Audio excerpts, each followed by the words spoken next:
안녕하십니까, 산돌TV 시청자 여러분, 반갑습니다. 오늘도 여러분들의 궁금증에 대답을 해드리는 저는 연세산돌병원의 김병우 원장입니다. 자, 오늘의 질문은 골다공증에 관련된 질문인데요. 연세가 좀 있으신 할머니께서 한번 물어보신 내용이었어요.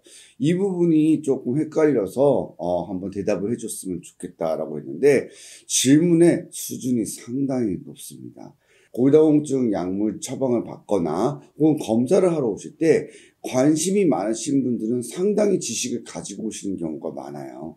여기서 골다공증이란 무엇인가에 대해서 간단히 언급하고 넘어가는 것이 좋겠죠. 골다공증이란 자기 어떤 연령대에 비해서 골 감소량이 심해서 구멍이 송송송송송송 나는 것처럼 이렇게 뼈가 약해진 상태가 되어 골절이 쉽게 일어나질 수 있는 상태를 의미하게 됩니다.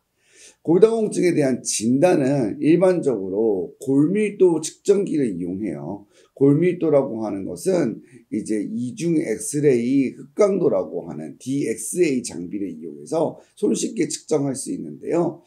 주로 척추하고 대퇴골두를 측정해서 이 골밀도에 대한 위험도를 평가하게 됩니다. 그래서 한 가지 수치만 기억해 두시면 돼요. 마이너스 2.5. 요거보다 낮은 수치를 갖게 되면은 골다공증으로 정의하게 되고, 이 수치가 낮으면 낮을수록 심한 골다공증을 의미해요. 자, 그러면 오늘의 질문은 뭐냐면은, 오늘 질문의 내용은 굉장히 심도 깊은 질문인데, 바로 이 골다공증 치료제에 관한 질문이에요. 골다공증 치료제를 방송을 보다 보면 설명을 의사들이 두 가지를 하더라. 하나는 골흡수 억제제, 하나는 골형성 촉진제라고 하는데, 이게 뭐가 차이가 있는 거냐? 이거를 할머니께서 물어보신 거예요. 골흡수 억제제하고 골형성 촉진제, 참 말이 어려운데요. 우리 뼈는 이 뼈를 튼튼하게 만들기 위해서 이 골흡수와 골형성을 같이 하고 있어요. 그럼 골흡수라는 건 뭐냐면요, 뼈를 파괴하는 거예요. 그래서 다시 사용을 하는 거죠. 그리고 뼈를 만드는 거예요. 그래서 쉽게 말해서 이거를 리모델링을 한다고 그래요.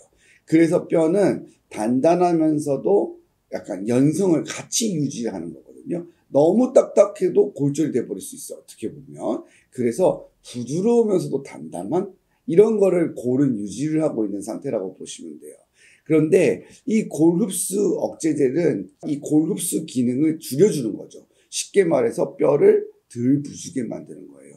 이 뼈를 부수는 세포를 파골세포라고 부릅니다. 이 파골세포의 기능을 떨어뜨려서 골다공증이 일어나지 않게끔 만들어주는 것이고요. 골형성 촉진제는 뼈를 만드는 세포인 골모세포를 자극해서 더 뼈를 만들어주게끔 해주는 거예요. 자, 그러면 얼핏 얘기를 들어보면은 왠지 뼈를 만들어내는 골형성 촉진제가 좋을 것 같잖아요. 그렇죠? 예. 하지만 우리 뼈의 기능은 골 흡수와 형성이 밸런스를 이루고 있어야 돼요.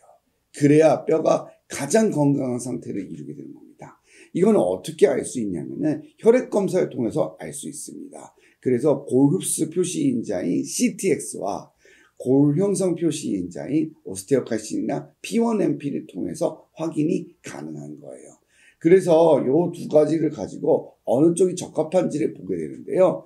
1차적으로는 골 흡수 억제제를 사용하게 되는 경향이 많습니다. 왜냐하면 골형성 촉진제는 대부분 가장 많이 사용하는 게 북악산성 호르몬 제제인 테리파라타이드이기 때문에 이거는 매일 맞아야 된다는 번거로움이 있어요. 그리고 한 번 맞는다고 해서 뼈가 형성이 되는 것이 아니기 때문에 적어도 정말 3개월, 임상적으로는 6개월 정도는 해야 의미가 있는 것이기 때문에 6개월 동안 냉장 보관한 약을 매일 맞는다는 게 환자 입장에서는 그렇게 원하는 일이 아니에요.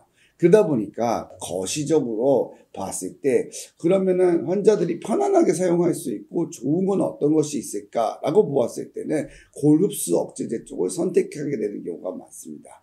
그래서 골절이 일어나지 않은 환자의 1차적인 예방에서는 골흡수 억제제를 가장 많이 선택하게 되는 것입니다. 자, 그래서 우리 어머님께서 이 설명까지 드렸더니, 그러면 그 골흡수 억제제라고 하는 것을 처방을 한다는데 어떤 병원은 먹느냐고 주고 어떤 병원 주사를 주고 이게 뭐가 차이가 있느냐라고 물어보셨어요. 이것에 대해서도 간단히 설명을 드리도록 할게요. 골흡수 억제제는 원래 전통적으로 비스포스포네이트 제제가 가장 많았어요. 이 비스포스포네이트 제제는 우리가 앞서 말씀드렸던 파골세포에 붙어서 이 파골세포의 기능을 떨어뜨려 가지고 골흡수 억제를 일으키는 거예요. 근데 단점이 있어요. 소화불량이 굉장히 심하고 약을 복용할 때 까다로운 점이 있어요. 먹은 다음에 막 눕지도 못하게 하고 다량의 물과 섭취를 하고 굉장히 복잡한 부분이 있습니다. 이게 바로 골흡수 억제제의 불편감인데요. 이러다 보니까 이것을 개선시키려고 하는 노력들이 이루어지게 된 거예요. 그러면서 골흡수 제제도 주사제로 개발이 되었는데 이 주사제도 약간의 부작용들이 있게 된 거죠. 그리고 골흡수 억제제의 가장 어떻게 보면은 문제점이나 합병증이라고도 할 수 있는 게 무엇이냐면은 오랫동안 장기간 사용하다가 보면은 치과 치료를 할 때 영향을 받는다는 거예요. 바로 OMJ, 이 턱관절에 있는 골괴사가 발생할 수 있다는 건데요. 그것 때문에 4년 정도 만일에 이런 골흡수 억제제를 장기간 복용했을 때는 1년에서 2년 정도를 드럭할리데이라고 해서 휴지기를 갖는 것을 권고합니다. 또한 이 골흡수 억제제만 복용하는 것이 아니라 만일 환자가 항암 치료라든지 다른 지병이 있어서 혈관 형성 억제제 같은 것을 같이 투여하는 경우에는 골괴사의 위험성이 높아질 수 있기 때문에 그때는 조금 더 주의를 해야 된다는 점이 있어요. 그러다 보니까 의사들이 이런 거 저런 거 신경을 많이 쓰게 돼서 이런 경구제와 주사제를 선택하게 됐는데 이때 이제 새로운 형태의 골흡수 억제제가 개발이 되게 됩니다. 자, 이 새로운 형태의 골흡수 억제제는 데노스맙이라고 하는 성분명을 가지고 있는데요. 6개월에 한 번씩 투여하는 형태의 주사제예요. 물론 이 데노스맙도 앞서 말씀드렸던 골흡수 억제제의 합병증 중 하나인 골괴사와 무관하다고 할 수는 없습니다. 당연히 연관성이 있는데요. 그래도 이 데노스맙이라고 하는 것은 생물학적 제제이기 때문에 앞서 이야기했던 비스포스포네이트 제제보다는 어떠한 면에서 용이한 면이 있는 면이 있습니다. 그리고 이 데노스맙은 만들어질 때 배경 자체가 전립선 환자들에 대해서 연구하고 치료하는 코호트 연구 중에 개발이 되어지면서 만들어진 약제라 남녀의 모두 골흡수 억제 기능을 가지고 있고 이런 장점들이 있기 때문에 널리 많이 사용하게 된 것 같아요. 하지만 오랫동안 사용을 해보면서 비스포스포네이트 제제나 데노스맙이나 모두 골흡수 억제제로서의 단점을 갖고 있는 건 분명한 사실이고요. 생물학적 제제라고 해서 모두 다 좋은 것은 아닙니다. 그래서 이런 부분은 당연히 전문의와 상의하셔가지고 처방받고 치료를 받아야 될 것 같아요.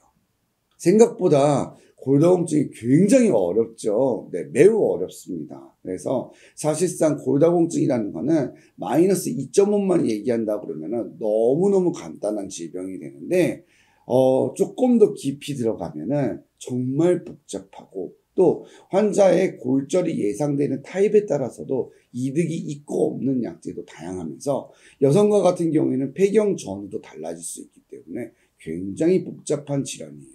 그리고 우리가 일반적으로 말하는 나이가 들면서 생기는 노인성 골다공증도 있지만 당뇨라든지 자기 지병이 있다가 2차성 골다공증이 심화되는 경우에는 또 다른 양상을 띌 수도 있기 때문에 매우 복잡합니다. 그리고 최근에는 근감소증이나 노쇠와 연관되어 가지고도 이 중요성이 다시 한번 대두되고 있기 때문에 골다공증은 노년에 있어서의 삶의 지표라고 할 수 있어요. 이렇게 어려운 골다공증 정말 심도 있는 질문해준 우리 할머니의 답변에 제가 도움이 되었으면 좋겠습니다. 다음에도 궁금한 점이 있으면 저희 연세산돌TV에서 여러분들과 함께 할게요. 여러분들의 구독과 좋아요가 우리에게는 큰 힘이 됩니다. 다음 시간에 또 만나요.